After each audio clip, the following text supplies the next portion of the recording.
Welcome back to my channel রুমাস kitchen. আজ তোমাদের সাথে শেয়ার করতে চলে এলাম আমি লাউ শাকে ঢালা সম্মান নিরামিষ। তো চলো আমার সাথে থাকো আর রেসিপিটা দেখতে থাকো। এটাও কিন্তু পুরো পিওরলি ভেজ আমি রান্না করেছি।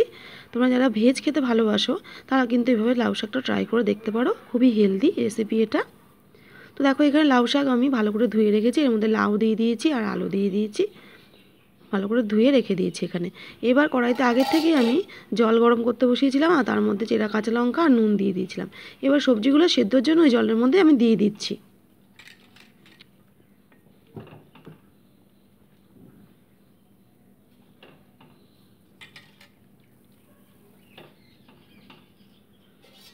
দিয়ে একটা লিড চাপাতে মোটামুটি 5 মিনিটস ফুটিয়ে নিচ্ছি। তো 5 মিনিটস পর ফিরে এলাম, দেখো সবজিগুলো কিন্তু সবই সেদ্ধ হয়ে গেছে। লাউ তো একদম অল্প সময় সেদ্ধ হয়ে যায়।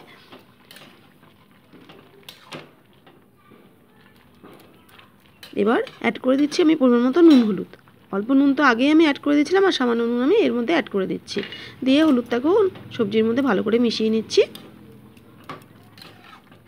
এটা খুবই হেলদি রেসিপি, এর আগে তোমরা আমার চ্যানেলে দেখে থাকবে, কিন্তু সেটা আমি রসুন ফোড়ন দিয়ে করেছি, কিন্তু এটা আমি 5 ফোড়ন দিয়ে করব। যারা খুব পিওরলি ভেজ খাও তারা কিন্তু এটা খেতে পারো। দেখো তো সবজিটা সেদ্ধ হয়ে গেছে আমার, এটা আমি ঢেলে এবার ফোড়ন দিয়ে নেব।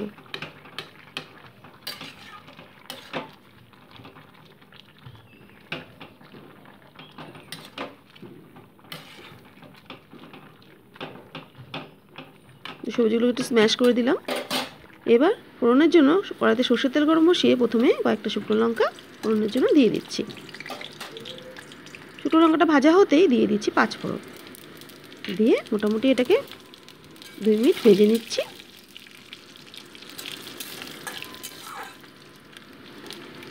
এবার সবজিটা আমি ফোড়ন দিয়ে নিচ্ছি।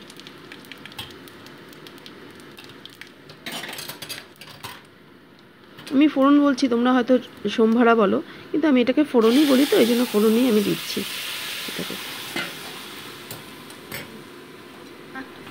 তো ভালো করে সবজিটাকে ফোড়নের সাথে আমি মিশিয়ে নিচ্ছি।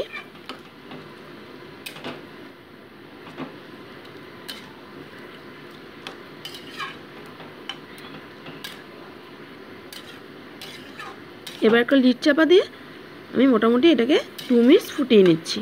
সবজিটা তো সবই সেদ্ধ হওয়া ছিল। তো 2 মিনিট পর ফিরে এলাম, দেখো যেহেতু এটা ভেজ আইটেম তাই একটু সামান্য চিনি কিন্তু আমি এর মধ্যে অ্যাড করে দিচ্ছি।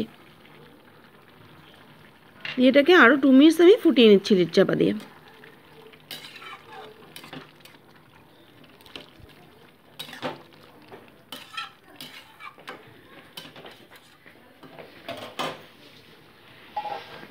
তো 2 মিনিট পর ফিরে এলাম, দেখো রান্নাটা কিন্তু আমার হয়ে গেছে। এবার আমি গ্যাসটা অফ করে দেবো। এভাবে তোমরা যারা প্রিয় ভেজ খাও তারা এভাবে ট্রাই করে দেখো, খুবই ভালো লাগবে তোমাদের, আশা করছি। তো তৈরি হয়ে গেল আমার লাউ শাকের ঢালা সম্মান নিরামিষ। সম্পূর্ণ রেসিপিটা তোমাদের কেমন লাগলো আমাকে কিন্তু কমেন্ট বক্সে অবশ্যই জানিও, আর অবশ্যই তোমরা এবার ট্রাই করো, আশা করছি তোমাদেরও কিন্তু ভালো লাগবে।